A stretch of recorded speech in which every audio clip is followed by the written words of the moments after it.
thank you for watching this video in which we will be looking at how to choose a school authority based on the advice and suggestions from the AHA. That is the Alberta Homeschool Association, headed up by Ms. Judy Arnold. And Judy has published this, I believe, 8-page guide. And by the time that you're watching this video, you may have access to a more updated version, but as of now, I printed it off, and that's what the front cover looks like. Some of the information here is outdated, and she evidently just hasn't had time. She's a busy lady, hasn't had time to update it with the new changes and some programming options. So again, as I'm reading through this, I'll just ignore some of the things that are outdated, but you will likely be looking at a new one by the time you watch this video. So what I'd like to do is go through these pages and give you my commentary on the advice that Judy has written into this guide. She and I agree on 99% of everything. There are just a few things here that I would offer a different opinion on. So on page 1 at the bottom, we see the statement, every board on the list in the files section will provide you with great traditional parent-directed home education program support. They have to because it is expected in the Alberta government home education regulation. So I guess I'm starting off with one area that I will disagree with. Unfortunately, in my experience over the last almost 10 years now of being involved with home education, I unfortunately would have to disagree with the statement that every single home ed program in the province will provide you, the parent, with great traditional parent-directed home education program support. Again, I wish that were the case. They may have to provide the home ed program to you as required by Alberta government and home ed regulations, but there are programs out there that aren't. Well, there are programs that are just better than others. So I would place a high priority on doing your due diligence with selecting your home ed program. I wouldn't overthink it because then, as the saying goes, you know, analysis paralysis, you get stuck and it's almost the last day of September and you still haven't made up your mind. So don't dwell too hard on it, but do the due diligence, and that's what these videos hopefully will help you to do, is look at the criteria, know the questions to ask, and then hear from me as to how thee would respond to those questions in any situations you can think of. So I do congratulate you on watching this video to look at how thee answers these questions as you go about choosing your home ed program. So kudos to you for that. So let's keep going. On that next page, Judy goes on to say, remember that you are only committing for 1 year. That's true. If you dislike your facilitator assigned, you can request a change. So you can ask for a different facilitator. That is true. We at VE certainly want to honor your request for a change. The only limitation we have would be in an area where we only have one facilitator. VE serves families all across Alberta. So in some areas, like up north in Lacrete or down south, let's say Medicine Hat, we only have one facilitator who lives in that area. So if you don't agree, don't see eye to eye, there's a problem with that facilitator, and you request a new one, we can certainly assign a different facilitator to you, but it would be on the condition that that facilitator will meet with you through video conferencing, which may be a good thing. But we will certainly accommodate your request to change, but we might have to change the location of those visits that happen twice a year. Moving down the page, the next paragraph, there are slight differences between the big public school boards and the private schools. Definitely big changes, big differences. Field trip options, funding caps, not sure what she means by funding caps. Levels of parent support, delivery formats offered, and availability of curriculum all factor as these slight differences. Field trip, my word of advice is don't, it's my opinion, I would not join a home ed program just because they offer more field trips than another. In my experience, field trips are pretty low on the totem pole. I would say low on the priority list, not on the totem pole. Low on the priority list. Your priority is getting support from a like-minded home education program. So let's say they have this, certain programs have a lot of field trips. That's great, but if you don't use the field trips, or if those field trips are to places where you're not really interested in going, then you've put all the eggs in that field trip basket, and then in the areas of support and like-mindedness, what's over there? So some families will say, well, we'll compromise on the like-mindedness, we'll compromise on the level of support because we really want the social side of things. But then they see the social side of things isn't what they thought it would be, and then they're left with an empty basket for support and like-mindedness. So just a word of caution. I mention that because of the experiences that I've gone through in those last almost 10 years of being in home education. So my advice is to first look at the values and beliefs of the home ed program and what levels of support and what type of support do they offer. Again, field trips would be just a bonus at the end. And a word on field trips, and I'm not trying to bash field trips. Field trips are great. We offer field trips. But if you're joining just because of field trips, I think you might be disappointed actually, because that's not where our strength is. And our field trips aren't the best in the world. They may not align with what you're looking for, or your interests, or the age group of your children. So many factors go into to these things. So I would hope that you'd choose because of support, belief system, our belief in you, the parent, as having absolute right to design your program, implement, administrate your program, and other things as well. But yeah, field trips, I think, are, like I said, kind of bonus at the end of the day. What I was going to say on that, oftentimes families, parents are wondering, how is my little Johnny or my little Susie going to socialize? How are they going to interact? They'll be isolated. They're all going to be at home all day. Usually that's not the case. Usually that's the exact opposite of the situation. So you may have chosen a program because they had all these field trips, but then you get into it and you realize there's a whole home ed community in your home ed group in your community, and you get plugged in with them, or you make friends with a homeschooling family or 2 or 3 in your area, and they become your community, and you don't even take advantage. You don't even get involved in the field trips of your home ed program. I've seen that, heard that from a lot of families. So again, field trips, they're a bonus, they are fun, but I wouldn't put them at the top of your list as far as criteria for choosing a home education program. Later down on the list, or on the page, it says the big, fully funded, 100% of base funded are the public and separate schools. That's true. I'm not sure where the 100% of base funding, but I wanted to say something about that from a previous statement she mentioned about funding caps. There are differences in funding from the smaller schools, especially the private independent schools, compared to the larger public and separate. V is part of a separate school board, so we're part of the public system. So most public boards have larger budgets, larger funding, larger support systems compared to private schools.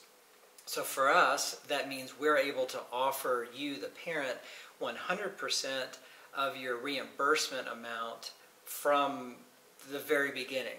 Now, I'm not saying beginning of September 1st, the beginning of the reimbursement period, which for us, mid-October, checks are going out, let's say very early November. So it's about, there's a whole nother video on the scheduling and how the funding comes from Alberta Ed, why it takes until November oftentimes to get reimbursements going, the difference between reimbursements and purchase order numbers being given, all those things. But for us, the big advantage that we have for funding, and again, funding is not the #1 reason to pick a school board, but it's a criteria. It is a bonus and something that we can offer that's nice. And that is, again, we can offer 100% reimbursement from the very first reimbursement check that we provide, or the very first purchase order number that you give. So you can get that reimbursement, that PO done in late October, early November, and you're done. You've got all your funding for the whole year as quickly as possible. the problem with that private schools and independent schools have, and it's a challenge. I've been there. I've been with private schools. Alberta Ed, and again, there's a whole other video that talks about this, but just real quickly, Alberta Ed doesn't give the school, any school, 100% of the funding that that school will need for the whole year right at, on the count date, September 30th. That's not how it happens. Alberta Ed looks at the numbers, the enrollments, the student numbers based on September 30th, and then Alberta Ed gives a percentage of the whole to that school, a little bit each month. And so there's a whole nother plan. It's not literally every month, actually. There's a month or two where there isn't a payment. So a private independent school doesn't usually have the funding in their bank account to be able to pay out 100% because they haven't received 100% of their own funding. So how can they turn around and offer you 100%? That's just a challenge they have. So I believe that's our criteria that Judy mentions here when she says funding cap. That's what I'm thinking that means. But with us, some people ask, do we pay out in percentages at certain times of the year? And we say, no, we don't have to, thankfully. We can pay you 100% from the very first time you ask for that reimbursement. If your reimbursement includes receipts that cover the full amount of funding. More videos in the funding section of the virtual open house. So if you have questions about how the funding works, please see our videos in the funding and reimbursement section. Moving right along, as I mentioned before, is part of Elk Island Catholic Schools, and so we are a separate school within the public school system. Going down to the very bottom, if you want lots of classes, field trips, blah, blah, blah. I've already mentioned my opinion on field trips. It says go with the big boards or big private schools as they have registration numbers to warrant running all that extra programming. I've said my piece on field trips. Next paragraph down, it says, if you want to be left alone and do your own thing, go with any of the supervising boards. That's true. I totally agree. When I was a facilitator, I asked one of the new families that I was meeting for the first time, I said, how can I be a good facilitator to you, right? What's your criteria for a good facilitator? And the mom looked at me very politely and just said, and told me, just leave us alone. She knew exactly what she wanted to do. She was quite capable. And I said, you got it, right? If you need something, let me know. But you want to do your own thing, then by all means, go for it. Next paragraph down. If you want hand-holding and lots of encouragement, then go with private schools. Now, the reason she gives, I would disagree with that for because is not a private, we're not with a private school, we're with a separate school that's part of the public system. And yet I would say the reason I disagree with that is because of the reason she gives, and the reason she gives is that the private, smaller schools are more likely to have facilitators who have homeschooled their own children. Well, I can tell you that all 19 of our facilitators, as of the time of this recording, we have 19 facilitators, home ed teachers, certified teachers, all 19 of them are homeschooling themselves. So they are either done with their homeschooling because their children are now adults, but they were homeschooling their children all the way, or at least for the vast majority of the years, grades 1 to 12. Other of our facilitators are in the midst of homeschooling their children now. So, with we have walked where you are walking. And if we haven't been exactly where you are, we can relate. We have our own stories and challenges and struggles to share with you. So, so that statement, again, doesn't hold true for thee, even though we're part of a public system. Our facilitators are fellow homeschoolers like you.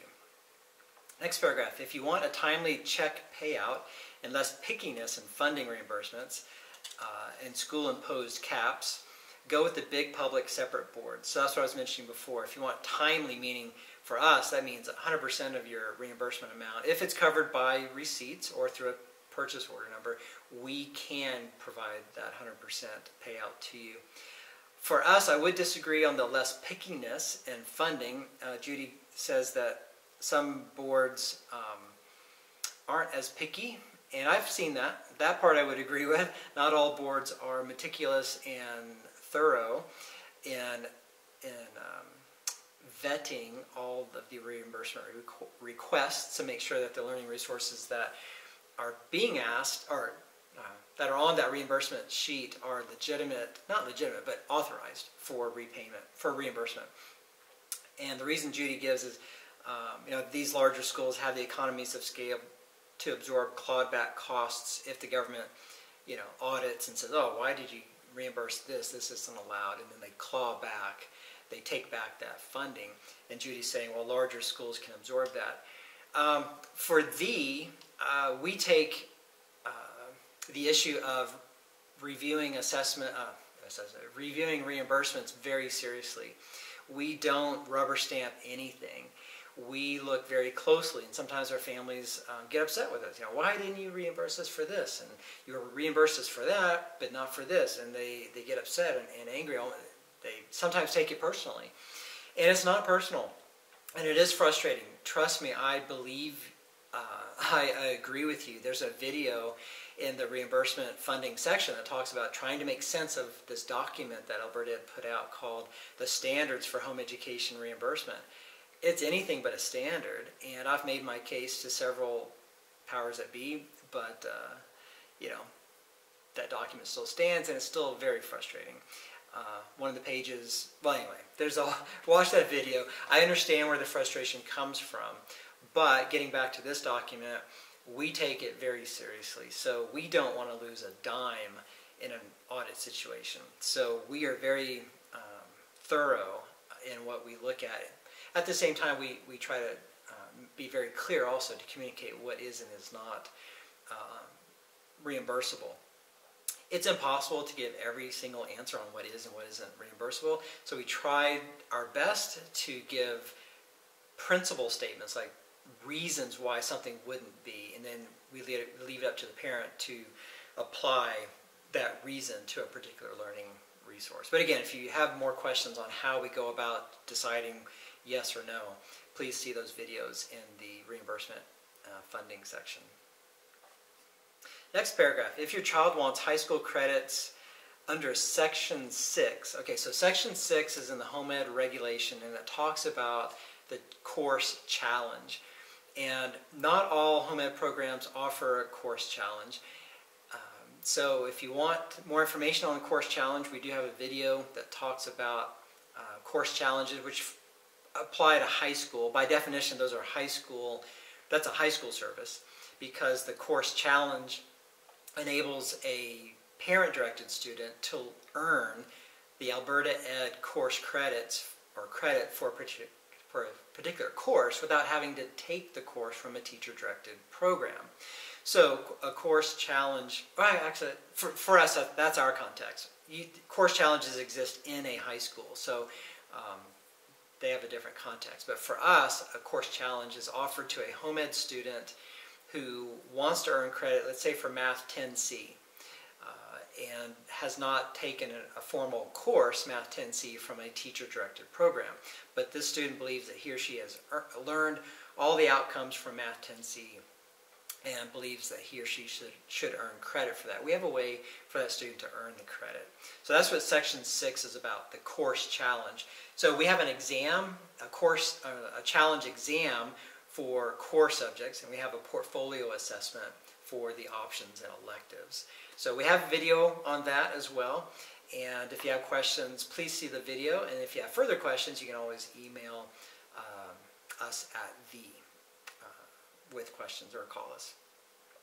So that's what Judy's talking about when she asks, when she mentions Section 6. If you want a program, if your son or daughter wants to earn course credits in high school, either individual course credits or a full diploma, then you want to make sure you go with a homeschool program that offers a course challenge service for core courses and option/electives. I'll say right now, special projects and work experience are very popular, but they are not allowed to be challenged. Special projects, 10, 20, 30, work experience, 15, 25, 35, are not allowed in the course challenge program. You actually have to go to a teacher-directed program to get those credits. And that's by regulation, right out of the regulation. Next page, and the last one that I'll be reviewing and giving my opinion on. Second paragraph down, short little sentence, says, if you want to teach some subjects but outsource other subjects to the school, look for the school authorities that offer shared responsibility. So shared responsibility is technically a home education program. It's a sub-program within home ed. So shared responsibility allows you, the parent, to share the learning responsibilities with a teacher-directed program. So let's say you want to teach math and science, but you want the school to teach language arts and social. You can do that. So that's technically, well, for us, we actually offer a shared responsibilities program. So we have videos on our shared responsibility program, so check our videos out for that. But if you're looking for that type of program, then you certainly want to put that in your criteria. Next one, if you want to unschool or do self-directed program plan, totally keep to yourself, go with any of the boards, make it clear to assign a facilitator who will respect unschooling or self-directed. Absolutely. I would certainly ask the program you're interested in if they will support unschooling or any type of delight learning or self-directed learning. Some programs, going back to my initial statement about not all programs in Alberta are created equal, there are some programs that want to tell you what to do. They want to tell you the resources that you'll use and how you'll do it. They even give you deadlines, all kinds of things like that. So if you are talking to a home ed program, you think they're the ones for you, they're the fit, and then they start telling you what you're going to do in your home ed program, then I would run away. They're not offering home ed. They're offering something else, and that's another discussion. Because there's more to it. There's more going on, which I don't think you'll want to be part of. So I'll stop there. Next paragraph. If you want extra funding for a child with special needs coding, the School Act insists that you have to be on a distance ed or a school program, not home ed. So if you have a child with special learning needs and a special coding, unfortunately home education doesn't have any funding for that. It's called a block funding. So there's a block of funding. It's a certain amount every year that a home ed student gets, and that's it. Doesn't matter if the child was previously receiving all kinds of supports in a school. Once you've chosen to withdraw your student from that school and start home education, then Alberta Ed says, well, here's your home ed funding, and that's all you're going to get. So unfortunately, that's the case. If you want extra understanding and education and flexibility of education options for your child with special needs, go with the private schools under home education. Many facilitators have experience with their own homeschooled children. I will disagree with that for thee, because we can help with the extra understanding, the education and flexibility for your child who has special needs. Several of our facilitators have children who have special needs. So we're not, that's not foreign to us. So for thee anyway, I would say, well, that's not necessarily the case. We're actually making plans on providing certain types of supports, not the big supports, like an occupational therapist and things like that, but we're looking to do more for our families who have special needs students. So, and we have educational flexibility. We have some families, and we go to bat, we back them up 100%. We support them. Sometimes their program plan, well, all the time, their program plan for their child will look very different from a program plan for a child who doesn't have these challenges.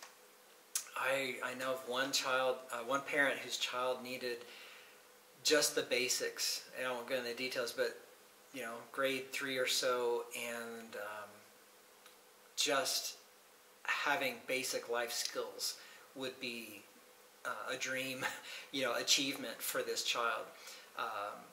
And that's what they put on the program plan. They're not interested in the reading and the math and science. I mean, the parent is trying to get the child to potty train or to this, or basic life skill type things.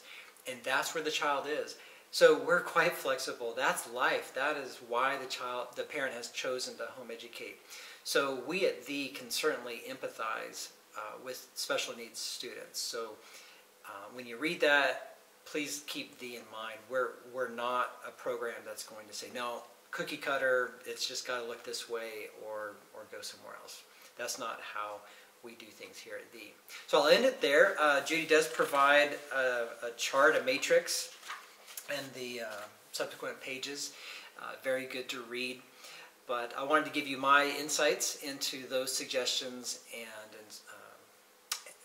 and to Judy's advice to you as you go about choosing your home ed program. So thank you for this, for the opportunity to tell you all this information and give you my opinion. And thank you for sticking through the video all the way to the end because it was a long video. So thanks again. If you have questions, again, lots of video to look at on our virtual open house webpage. And if you still have questions, please don't hesitate to give me a call. Phone number's on the bottom of this video along with my email address. So hopefully I'll be talking to you soon.